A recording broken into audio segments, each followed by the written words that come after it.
Hace 500 años, el mundo conocido se hallaba comprendido entre el Océano Atlántico y el Índico. Sin embargo, en tan solo 30 años, 3 hombres lograron transformar la geografía del mundo y con ello toda la historia de la humanidad. Únete a Colón, Cortés y Magallanes en esta fascinante aventura y descubre cómo eran en realidad aquellos años.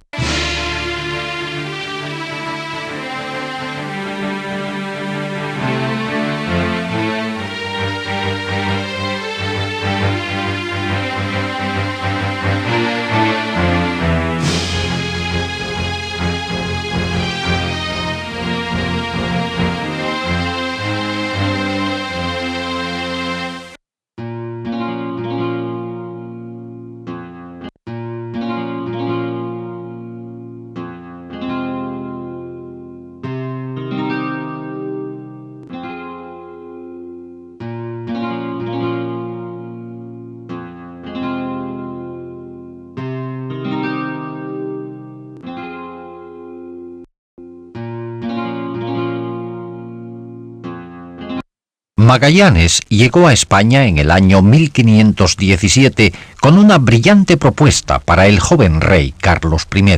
Las islas de la Especiería se hallan dentro de la esfera de influencia española, dijo Magallanes. Sin embargo, la ruta establecida queda bajo control portugués. A continuación afirmó, mintiendo, que conocía el lugar donde se encontraban los estrechos que les permitirían navegar hacia el oeste a través del Nuevo Mundo y hasta el Pacífico. Su Majestad, el estrecho se encuentra aquí. Lo siento, quiero decir aquí. Desde allí les sería posible alcanzar las tan ansiadas islas de la Especiería. El rey Carlos de España acordó concederle 5 naves, la Trinidad, la San Antonio, la Concepción, la Victoria y la Santiago. La flota de Magallanes partió de España en agosto del año 1519. El rey Manuel de Portugal, furioso porque Magallanes llevaba a cabo una expedición de descubrimiento para la corona española, envió naves de guerra para arrestar a Magallanes por traición. Este, al tener conocimiento del peligro que corría, eludió las naves portuguesas bordeando la costa africana para dirigirse a continuación hacia el oeste desde el punto más estrecho del Atlántico. Sin embargo, condujo la flota hasta las calmas ecuatoriales, donde no soplaban los vientos sobre las quietas aguas. Los otros capitanes, todos ellos castellanos, se enojaron sobremanera con su guía portugués. Finalmente, surgieron los vientos de poniente, pero solo para adentrarlos en el centro de terribles tormentas. La carga eléctrica del aire generó bolas de chispas que hicieron que los mástiles parecieran como si estuvieran en llamas, creyendo la tripulación que las resplandecientes luces eran santos cuya misión era protegerlos. A este fenómeno se le conoce como el fuego de San Telmo. Desde enero hasta abril del año 1520, la flota navegó rumbo al sur a fin de hallar los estrechos que les conducirían hasta el Pacífico. Durante el trayecto surgieron tormentas que azotaron las naves, la temperatura empezó a disminuir y la comida a escasear, momento en que Magallanes decidió que había que establecerse en lugar fijo para pasar el invierno. Desde que comenzara la expedición, las tensiones entre los numerosos nobles castellanos a bordo y el extranjero Magallanes iban en aumento. Al tomar la decisión de permanecer en la costa gélida, algunos de los capitanes y oficiales se amotinaron y se hicieron con 3 de las 5 naves. Sin embargo, Magallanes sofocó el motín con una eficacia despiadada. En primer lugar, envió un mensajero con una daga oculta a fin de degollar a Mendoza, capitán de la Victoria y cabecilla de la asonada. Después bloqueó la entrada a la bahía donde se hallaban anclados y logró capturar las 2 naves rebeldes.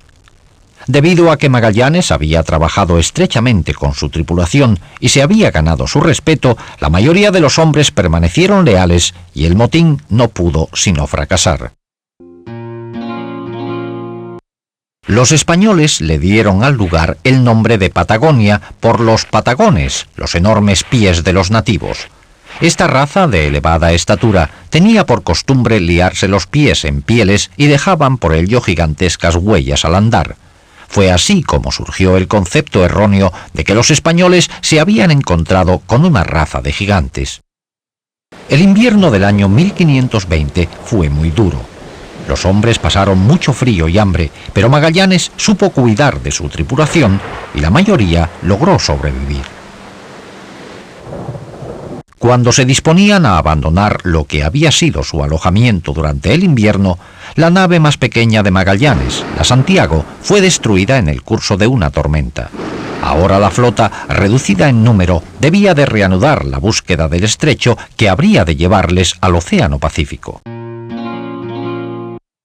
El 18 de octubre de 1520, la flota de Magallanes reanudó la búsqueda del estrecho y en tan solo 3 días hallaron la entrada.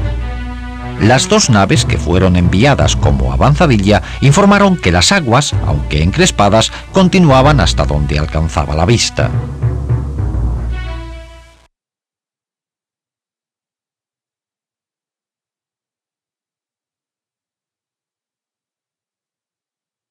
Las orillas aparecían iluminadas por numerosas hogueras, por lo que decidieron bautizar el lugar con el nombre de Tierra del Fuego. Más tarde, estas aguas recibieron el nombre del Estrecho de Magallanes. Sin embargo, algunos de los marinos temían que Magallanes les condujera a una muerte segura en aquellas aguas gélidas, lo que hizo que la tripulación de la San Antonio se sublevara contra el capitán y tomara rumbo hacia España, ayudada por la oscuridad de la noche. Magallanes esperó en vano el regreso de la San Antonio. Se había estrellado contra las rocosas orillas con la mitad de todos los suministros y 1/3 de los hombres. Tras numerosos días, el astrólogo de la expedición hizo un horóscopo y anunció a Magallanes que sus hombres le habían abandonado.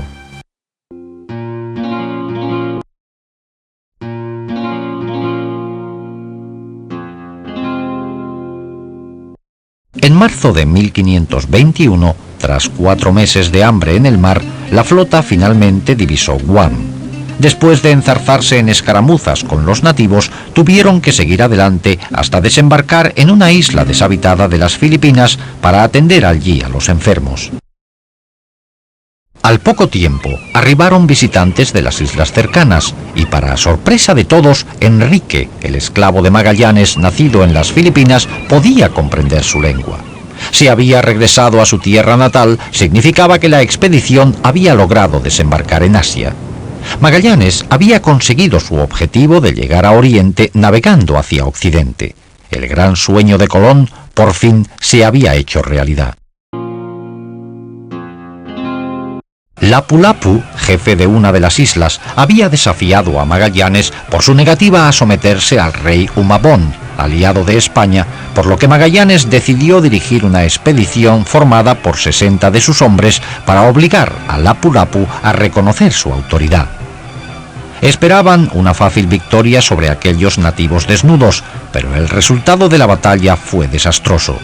1500 nativos lanzaron flechas y piedras contra los españoles conforme desembarcaban en las costas, quienes no pudieron responder con sus armas de fuego ni ballestas por las condiciones del terreno.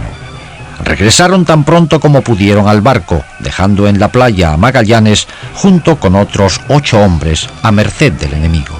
Los nativos, una vez hubieron herido a Magallanes, los rodearon y atravesaron con sus lanzas hasta darle muerte.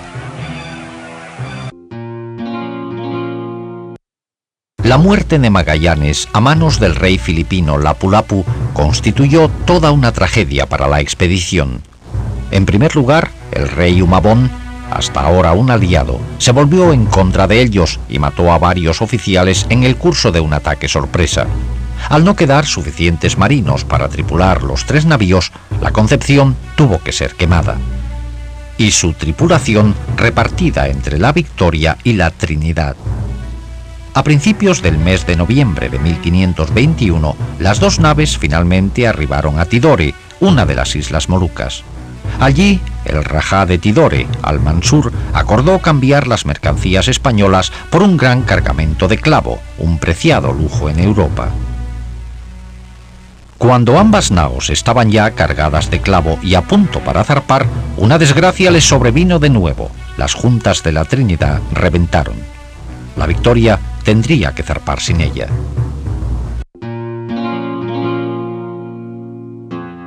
La Victoria partió hacia España tomando la ruta más corta, es decir, rodeando África.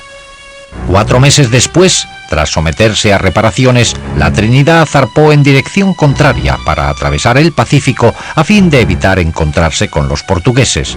Pretendían llegar al asentamiento español en Darién, Panamá. Sin embargo, toparon de frente con los monzones al navegar hacia el norte. Los gélidos vientos azotaban la Trinidad y los suministros disminuían de forma alarmante, por lo que se vieron obligados a regresar a las Filipinas para abastecerse de víveres. Pero antes de llegar a tierra, 32 de los 54 marinos que componían la tripulación murieron de inanición y de escorbuto. Una vez en las Filipinas, los barcos portugueses capturaron la Trinidad apresando a su tripulación. Únicamente 4 miembros de toda la tripulación lograron regresar a España.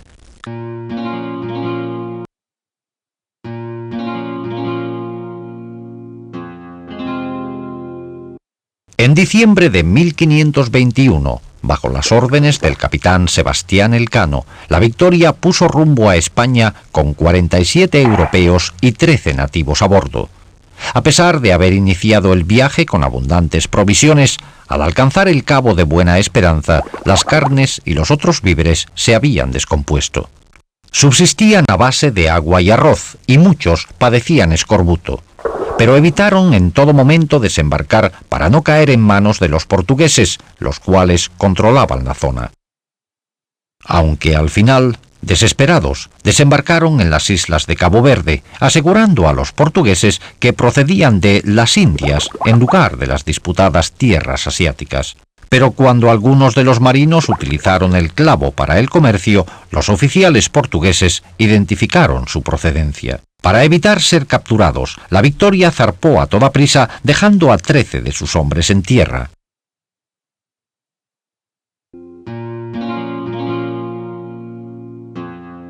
En septiembre de 1522, casi 3 años después de que Magallanes se pusiera en camino, la deteriorada Victoria navegó río arriba por el Guadalquivir hasta llegar a Sevilla. A pesar de que solo una de las 5 naos había regresado, su cargamento de clavo era tan valioso en aquellos tiempos que, aún así, la expedición supuso un modesto beneficio. Solo habían sobrevivido 18 hombres de los 285 que partieron con Magallanes. Estos supervivientes habían llevado a cabo algo único en la historia, un viaje alrededor de la Tierra. No era simplemente una vuelta al mundo, sino que se trataba de haberla circunnavegado. Al fin se podían dar a conocer los verdaderos trazados de la Tierra. En el transcurso de los 3 años de viaje, la esposa e hijo de Magallanes habían fallecido. Elcano, capitán de la Victoria, recibió grandes honores, pero ningún heredero de Magallanes recibió el dinero o las recompensas por él merecidas. Su único legado fue el heroico hecho y la nueva contribución al conocimiento humano.